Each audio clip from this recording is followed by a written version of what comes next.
ជំរាបសួរអ្នកជាបានទាំងអស់គ្នាសួស្តីកូនថ្ងៃនេះជួបជាមួយនឹងអ្នកគ្រូមករៀនបន្តទៀតគឺមេរៀនរបស់យើងថ្ងៃនេះគឺស្រៈអោចាអញ្ចឹងកូនឃើញក្តារខៀនច្បាស់អត់កូនចាអញ្ចឹងកូនឃើញក្តារខៀនច្បាស់ហើយចាអញ្ចឹងនៅលើក្តារខៀននេះគឺជាស្រៈនិស្ស័យទាំង23តួចាអញ្ចឹងកូនមានសង្កេតឃើញទេនៅលើក្តារខៀននេះតើមានស្រៈអ្វីដែលមានពណ៌ខុសគេអត់កូនឃើញទេកូនចាអញ្ចឹងគឺកូនឃើញមានស្រៈមួយដែលមានពណ៌ក្រហមខុសគេអញ្ចឹងនេះគឺជាស្រៈអោកូនចាស្រៈនេះគឺស្រៈអោចាអញ្ចឹងកូនចាំស្ដាប់អ្នកគ្រូនឹងអានឲ្យកូនស្ដាប់អញ្ចឹងកូនស្ដាប់ដោយយកចិត្តទុកដាក់ណាចាអញ្ចឹងស្រៈនេះគឺស្រៈអោស្ដាប់តន់ទេកូនចាអញ្ចឹងអ្នកគ្រូនឹងអានម្ដងទៀតស្រៈនេះគឺជាស្រៈអោលើច្បាស់អត់កូនចាអញ្ចឹងអ្នកគ្រូអានចុងក្រោយស្រៈអោចាអញ្ចឹងបន្ទាប់ពីកូនស្ដាប់អ្នកគ្រូអានរួចហើយអញ្ចឹងកូនឮហើយអ្នកគ្រូអានអំបញ្ញមិញអញ្ចឹងបន្តទៀតសូមកូនស្ដាប់អ្នកគ្រូហើយអានតាមអ្នកគ្រូណាចាអញ្ចឹងអ្នកគ្រូនឹងអានស្រៈអោសូមកូនអានចាកូនអានរួចរាល់ហើយអញ្ចឹងអ្នកគ្រូអានម្ដងទៀតស្រៈអោសូមកូនអានលើកូនចាល្អកូនអញ្ចឹងអ្នកគ្រូអានចុងក្រោយស្រៈអោសូមកូនអានចាអានលើកូនចាអញ្ចឹងកូនអានជាមួយអ្នកគ្រូហើយស្ដាប់អ្នកគ្រូអានក៏រួចហើយដែរអញ្ចឹងកូនអនុវត្តអានដោយខ្លួនឯងមើលកូនអ្នកគ្រូនឹងចង្អុលឲ្យកូនចាមកស្រៈនេះអានមកកូនចាម្ដងទៀតអ្នកគ្រូចង្អុលឲ្យសូមកូនអានលើកូនចាអញ្ចឹងកូនអានរួចហើយអញ្ចឹងអ្នកគ្រូចង្អុលចុងក្រោយ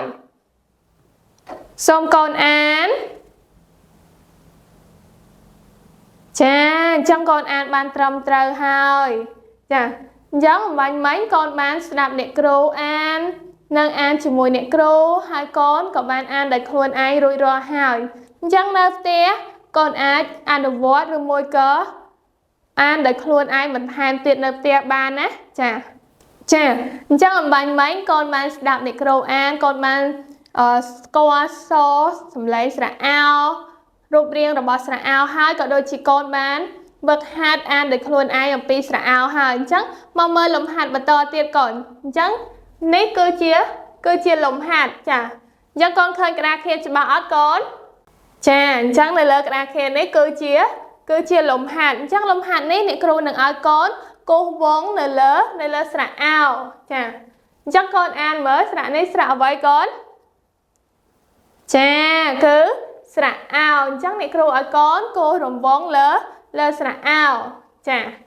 អញ្ចឹងកូនឃើញតារាងខាងលើនេះទេកូនចាអញ្ចឹងតារាងខាងលើនេះគឺអ្នកគ្រូបានគូសវងស្រៈអោមួយហើយដើម្បីឲ្យកូនមើលជាគំរូចាអញ្ចឹងកូនឃើញអត់នេះគឺស្រៈអោដែលអ្នកគ្រូបានគូសវងរួចហើយឲ្យកូនមើលចាអញ្ចឹងបន្តទៀតអ្នកគ្រូនឹងចង្អុលហើយកូនចាំរកមើលតាមមានស្រៈអោហើយកូនយកខ្មៅដៃមកគូសវងនៅលើស្រៈអោណា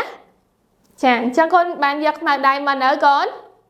ចាអញ្ចឹងអ្នកគ្រូនឹងចង្អុលឲ្យកូនអញ្ចឹងកូនចាំមើលណាហើយគូសវងនៅលើស្រៈអោចាអញ្ចឹងស្រៈនេះស្រៈអីគូសអត់កូនចាអត់ទេតទៀតគូសអត់កូនចាក៏អត់ដែរស្រៈអើយើងគូសអត់កូនចាគឺអត់ទេតទៀតស្រៈមួយនេះអត់ដែរចុះស្រៈនេះកូនស្រៈអ្វីចាអញ្ចឹងមួយនេះគឺជាស្រៈអោអញ្ចឹងកូនយកខ្មៅដៃមកហើយគូសវងនៅលើស្រៈអោនេះកូនគូសឲ្យនៅកូន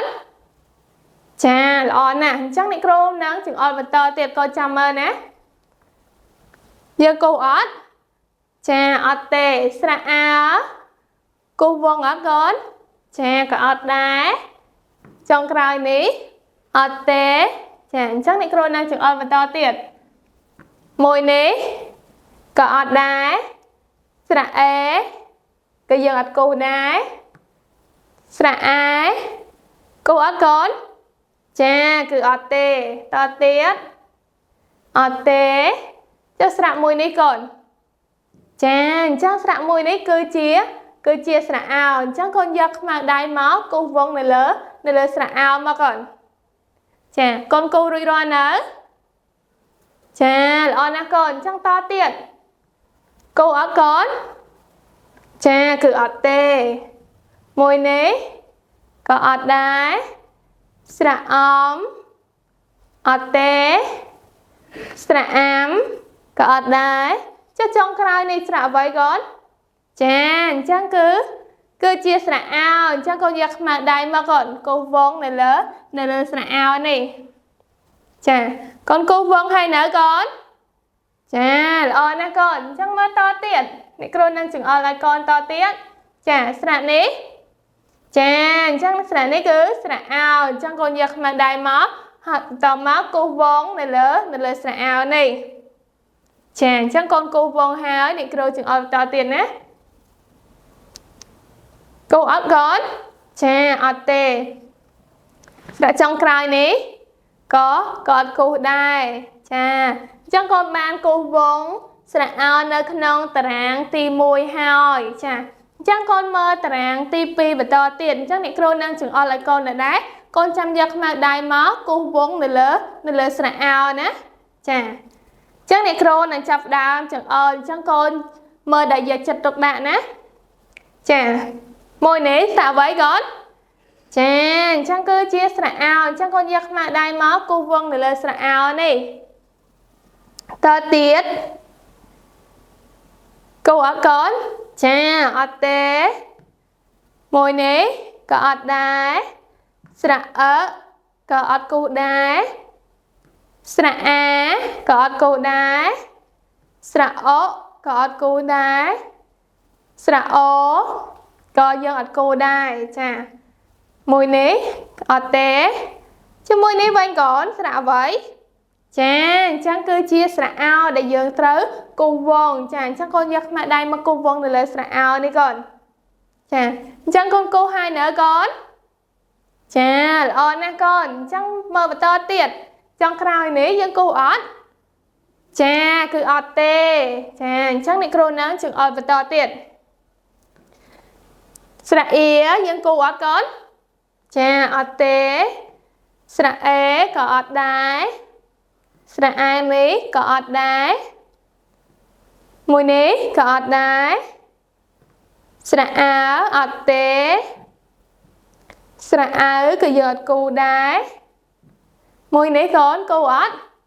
ចាគឺអត់ទេស្រៈអំ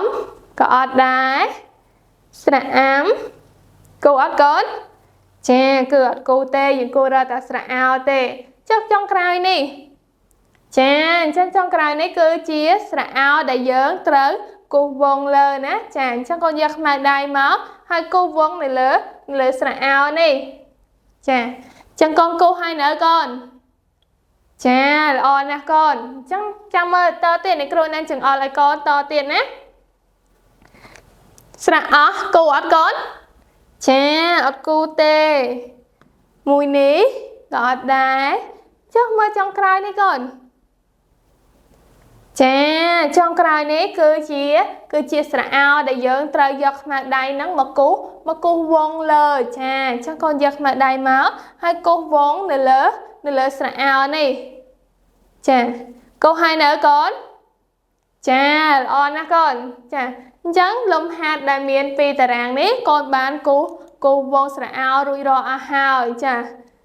អញ្ចឹងនៅពេលដែលនៅផ្ទះកូនអាចវឹកហាត់គូស្រៈអោដោយខ្លួនឯងយកសភៅមកហើយគូស្រៈអោដើម្បីឲ្យប៉ាម៉ាក់របស់កូនមើលតើកូនគូត្រឹមត្រូវហើយឬនៅចា ចា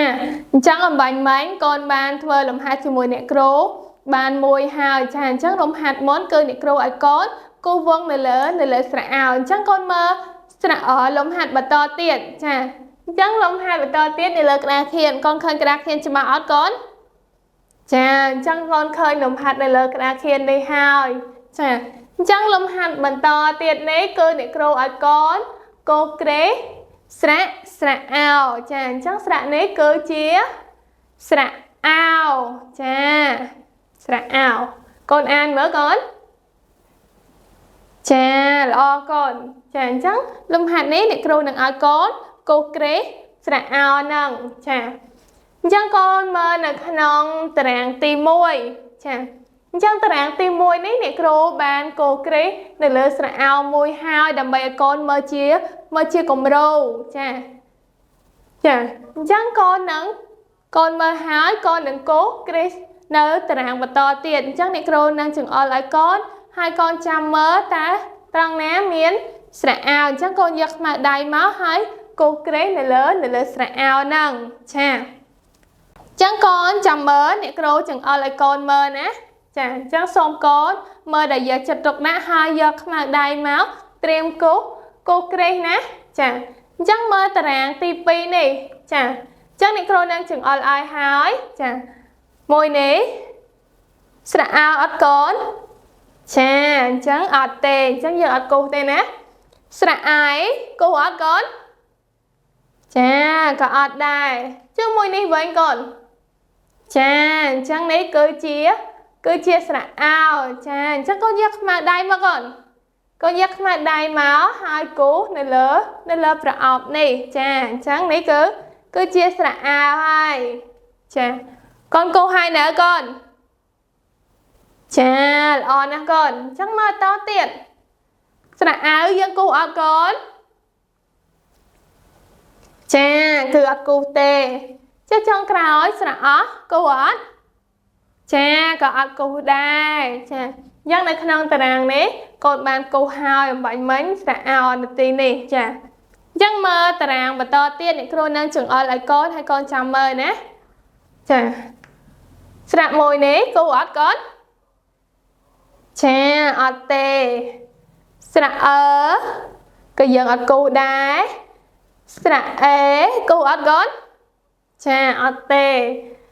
មួយនេះចាអញ្ចឹងនេះគឺជាស្រៈអោអញ្ចឹងកូនយកខ្មៅដៃមកហើយគូសនៅលើប្រអប់នេះណាចាអញ្ចឹងកូនគូសហើយនៅកូនចាល្អណាស់កូនអញ្ចឹងមើលតទៀតស្រៈអីគេកូននេះចាស្រៈអៀអញ្ចឹងយើងអត់គូសទេយើងគូសរើតែស្រៈអោទេចាអញ្ចឹងនៅក្នុងតារាងនេះអំបញ្ញមិញគឺកូនបានគូសហើយស្រៈអោចាអញ្ចឹងកូនមើលនៅតារាងបន្តទៀតចាតារាងបន្តទៀតកូននឹងគូសស្រៈអោដដែលចាអញ្ចឹងអ្នកគ្រូនឹងចង្អុលឲ្យចាស្រៈអ៊ូយើងគូសអត់កូនចាអត់ទេស្រៈអាគូសអត់ចាក៏អត់ដែរមួយនេះវិញគឺស្រៈអេយើងអត់គូសដូចគ្នាចាជាមួយនេះកូនចាអញ្ចឹងមួយនេះគឺជាស្រៈអោចាអញ្ចឹងកូនយកខ្មៅដៃមកកូនយកខ្មៅដៃមកហើយគូសនៅលើប្រអប់នេះចាគូសហើយនៅកូនចាអញ្ចឹងអាណាព្យាបាលនៅចិត្តកូនសូមជួយមើលកូនផងតើកូនបានគូសឬមួយក៏ធ្វើលំហាត់បានត្រឹមត្រូវហើយឬនៅចាអញ្ចឹងមកមើលតទៀតចុងក្រោយនេះស្រៈអៃគូសអត់កូនចាគឺអត់ទេអញ្ចឹងតារាងនេះគឺកូនបានគូសហើយអំបញ្ញមិញនេះគឺជាស្រៈអោចាអញ្ចឹងកូនមើលតារាងបន្តទៀតចាអញ្ចឹងអ្នកគ្រូនឹងចង្អុលឲ្យកូនដែរអញ្ចឹងកូនចាំមើលណាចាអញ្ចឹងស្រៈនេះគឺចាអញ្ចឹងគឺស្រៈអោអញ្ចឹងកូនយកខ្មៅដៃមកគូសនៅលើប្រអប់នេះណាចាគូសហើយនៅកូនចាល្អណាស់អញ្ចឹងអ្នកគ្រូនឹងចង្អុលបន្តទៀតស្រៈអោគូសអត់កូនចាអត់ទេមួយនេះក៏អត់ដែរស្រៈអៃក៏យើងអត់គូដែរ ស្រៈអ៊ូក៏យើងអត់គូសដែរចាអញ្ចឹងក្នុងតារាងនេះកូនបានគូសហើយចាអញ្ចឹងនេះគឺជាស្រៈអាវចាអញ្ចឹងកូនគូសរួចរាល់ហើយអញ្ចឹងមើលតារាងបន្តទៀតចុងក្រោយចាអញ្ចឹងអ្នកគ្រូនឹងចង្អុលឲ្យកូនឲ្យកូនចាំមើលដែលយកចិត្តទុកដាក់ណាមួយនេះគូសអត់កូនចាគឺអត់គូសទេស្រៈអំគូសអត់ចាក៏អត់គូសដូចគ្នាស្រៈអីគូសទេកូនចាអត់ទេមួយនេះគឺស្រៈអោចាអញ្ចឹងកូនយកខ្មៅដៃមកកូនគូសនៅលើប្រអប់នេះចាអញ្ចឹងនេះគឺជាស្រៈអោចាអញ្ចឹងមើលតទៀតចុងក្រោយគូសអត់កូនចាអញ្ចឹងគឺអត់គូសទេចាអញ្ចឹងនៅក្នុងតារាងនេះកូនបានគូសអស់ហើយចាអញ្ចឹងលំហាត់មានតារាងទាំងប្រមាណនេះគឺកូនបានគូសហើយមិញនេះគឺគូសគ្រេះនៅលើស្រៈអោចាអញ្ចឹងកូនបានអនុវត្តធ្វើលំហាត់គូសគ្រេះស្រៈអោជាមួយនឹងអ្នកគ្រូហើយអញ្ចឹងនៅផ្ទះកូនអាចយកសៀវភៅមកហើយវឹកហាត់ធ្វើលំហាត់ដោយខ្លួនឯងបន្ថែមទៀតដោយគូសគ្រេះស្រៈអោនេះកូនចាអញ្ចឹងអំបញ្ញមិញកូនបានអនុវត្តធ្វើលំហាត់ជាមួយអ្នកគ្រូហើយដោយលំហាត់មុននោះគឺអ្នកគ្រូឲ្យកូនគូសគ្រេះស្រៈអោអញ្ចឹងយើងមកមើលលំហាត់បន្តទៀតកូនចាអញ្ចឹងលំហាត់បន្តទៀតនៅលើក្តារខៀនយើងកូនឃើញក្តារខៀនច្បាស់នៅកូនចាអញ្ចឹងកូនឃើញក្តារខៀនច្បាស់ហើយអញ្ចឹងនៅលើក្តារខៀននេះគឺមានលំហាត់ចាអញ្ចឹងលំហាត់បន្តទៀតនេះគឺអ្នកគ្រូឲ្យកូនរាប់ចំនួនស្រៈអោចាអញ្ចឹងនេះគឺជាស្រៈអោចាស្រៈអោចាអញ្ចឹងអ្នកគ្រូនឹងឲ្យកូនរាប់ស្រៈអោចាអញ្ចឹងកូនមើលនៅក្នុងតារាងទី1នេះចាអញ្ចឹងតារាងទី1នេះអ្នកគ្រូបានរាប់ឲ្យកូនមើលមួយជាគំរូណាចាអញ្ចឹងនៅក្នុងនេះគឺមានស្រៈអោប៉ុន្មានកូនចានេះស្រៈអោអត់ចាអត់ទេអញ្ចឹងនេះគឺជាស្រៈអោមួយនេះអត់ទេស្រៈអីក៏អត់ដែរចាអញ្ចឹងមួយនេះក៏ជាស្រៈអោដែរចាអញ្ចឹងមានស្រៈអោចំនួនប៉ុន្មានហើយកូនចាអញ្ចឹងមានស្រៈអោចំនួន2ហើយចាតទៀតស្រៈអើអត់ទេមួយនេះក៏អត់ដែរចុងក្រោយក៏អត់ដែរចាអញ្ចឹងនៅក្នុងតារាងនេះគឺមានស្រៈអោចំនួន2ចាអញ្ចឹងកូនរាប់ឃើញហើយកូនសរសេរចំនួននៅទីនេះណាចាអញ្ចឹងចំនួន2ចាអញ្ចឹងកូនបានមើលអ្នកគ្រូហើយអំបញ្ញមិញចាអញ្ចឹងតារាងបន្តទៀតអញ្ចឹងសូមកូនយកខ្មៅដៃមកអ្នកគ្រូនឹងចង្អុលហើយកូនចាំរាប់ហើយសរសេរចំនួននៅទីនេះណាចាអញ្ចឹងអ្នកគ្រូនឹងចាប់ផ្ដើមចង្អុលមកស្រៈអោចាអញ្ចឹងនេះគឺជាស្រៈអោស្រៈអៃអត់ទេមួយនេះក៏អត់ដែរស្រៈអាអត់ទេចាមួយនេះក៏អត់ដែរជាមួយនេះកូនចាអញ្ចឹងនេះគឺជាស្រៈអោចាអញ្ចឹងកូនរាប់មកឃើញមានប្រមាណហើយកូនចាតទៀតមិនមែនទេចុងក្រោយក៏មិនមែនដែរចាអញ្ចឹងមិញកូនបានឃើញអ្នកគ្រូចង្អុលហើយអញ្ចឹងនៅក្នុងតារាងហ្នឹងតើមានស្រៈអោចំនួនប៉ុន្មានកូនចាអញ្ចឹងបើកូនឃើញហើយអញ្ចឹងសូមកូនប្រាប់ចំនួននៅទីនេះណាអញ្ចឹងកូនយកខ្មៅដៃមកបំពេញចំនួននៅទីនេះចាបំពេញរួចរាល់ណាកូនចាល្អណាស់កូនអញ្ចឹងកូនមើលតារាងបន្តទៀតអ្នកគ្រូនឹងចង្អុលឲ្យកូនដដែលណាចាអញ្ចឹងស្រៈអៃយើងរាប់អត់កូនចាអញ្ចឹងគឺយើងអត់រាប់ទេស្រៈអោចាអញ្ចឹងនេះគឺជាស្រៈដែលយើងត្រូវរាប់គឺស្រៈអោនេះចាស្រៈអៀអត់ទេមួយនេះក៏អត់ដែរចាអញ្ចឹងមួយនេះគឺជាស្រៈអោអញ្ចឹងដែលយើងត្រូវរាប់ចាតទៀតមួយនេះអត់ទេស្រៈអើក៏យើងអត់រាប់ចូលដែរ ចាចុងក្រោយចាគឺអត់ទេចាអញ្ចឹងនៅក្នុងតារាងនេះតើមានស្រៈអោចំនួនប៉ុន្មានកូនចាអញ្ចឹងមិញកូនបានឃើញអ្នកគ្រូចង្អុលហើយអញ្ចឹងកូនបានរាប់ហើយដែរចាអញ្ចឹងកូនឃើញចំនួនហើយ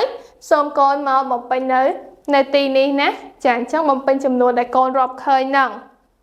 ចាបំពេញហើយនៅកូនចាអញ្ចឹងកូនបំពេញមកកូនចាអញ្ចឹងបើកូនបំពេញរួចហើយអញ្ចឹងអ្នកគ្រូនឹងចូលដល់តារាងបន្តទៀតចាអញ្ចឹងតារាងបន្តទៀតកូនចាំមើលណាអ្នកគ្រូនឹងចង្អុលឲ្យកូនស្រៈអែយើងរាប់អត់កូនចាគឺអត់ទេចាមួយនេះគឺជាស្រៈអោជាស្រៈដែលយើងត្រូវរាប់ចាស្រៈអេអត់ទេស្រៈអេនេះក៏អត់ដែរស្រៈអៃអត់ទេស្រៈអរាប់អត់កូនចាគឺអត់ទេមួយនេះក៏អត់ដែរចុងក្រោយស្រៈអាអត់ទេចាអញ្ចឹងមិញកូនបានឃើញអ្នកគ្រូចង្អុលហើយអញ្ចឹងនៅក្នុងតារាងហ្នឹងតើមានស្រៈអោចំនួនប៉ុន្មានកូនចាល្អកូនអញ្ចឹងកូនឃើញចំនួននៃស្រៈអោហើយអញ្ចឹងសូមកូនបំពេញចំនួននៅទីនេះកូនអញ្ចឹងយកខ្មៅដៃមកបំពេញចំនួនឲ្យបានត្រឹមត្រូវចាបំពេញហើយនៅកូនចាល្អណាស់កូនអញ្ចឹងបើកូនបំពេញហើយអ្នកគ្រូនឹងចូលដល់តារាងបន្តទៀតចាអញ្ចឹងតារាងនេះអត់ទេស្រៈអាយើងអត់រាប់ទេចានេះគឺស្រៈអោចាអញ្ចឹងនេះស្រៈអោតទៀតអត់ទេស្រៈអំក៏អត់ដែរមួយនេះក៏អត់ដូចគ្នាចាស្រៈអេអត់ទេស្រៈអំរាប់អត់កូនចាគឺអត់រាប់ទេចុងក្រោយរាប់អត់ចាអញ្ចឹងអត់រាប់ទេអញ្ចឹងគឺយើងរាប់តែស្រៈអោទេចាអញ្ចឹងនៅក្នុងតារាងនេះតើមានស្រៈអោចំនួនប៉ុន្មានកូនចាអញ្ចឹងកូនរាប់ឃើញហើយចាអញ្ចឹងសូមកូនបំពេញចំនួននៅទីនេះកូនយកខ្មៅដៃមកបំពេញចំនួនចាពេញហើយនៅកូនចាល្អកូនអញ្ចឹងកូនមើលតារាងចុងក្រោយណាអញ្ចឹងអ្នកគ្រូនឹងចង្អុលឲ្យកូននៅដែរកូនចាំមើលណាចារាប់អត់កូនស្រៈមួយនេះចាអត់ទេចានេះគឺស្រៈអោចាអញ្ចឹងយើងរាប់មកកូនអត់ទេមួយនេះក៏អត់ដែរស្រៈអីយើងរាប់អត់កូនចាស្រៈអីក៏យើងអត់រាប់ដែរតទៀតអត់ទេស្រៈអូអត់ទេអញ្ចឹងមកចុងក្រោយស្រៈអ្វីកូនចាអញ្ចឹងនេះគឺជាស្រៈអោដែលយើងត្រូវរាប់ចាអញ្ចឹងនៅក្នុងតារាងហ្នឹងតើមានស្រៈអោចំនួនប៉ុន្មានកូនចាល្អកូនអញ្ចឹងកូនរាប់ឃើញចំនួនស្រៈអោហើយអញ្ចឹងកូនបំពេញចំនួននៅទីនេះមកកូនយកខ្មៅដៃមកបំពេញចំនួនឲ្យបា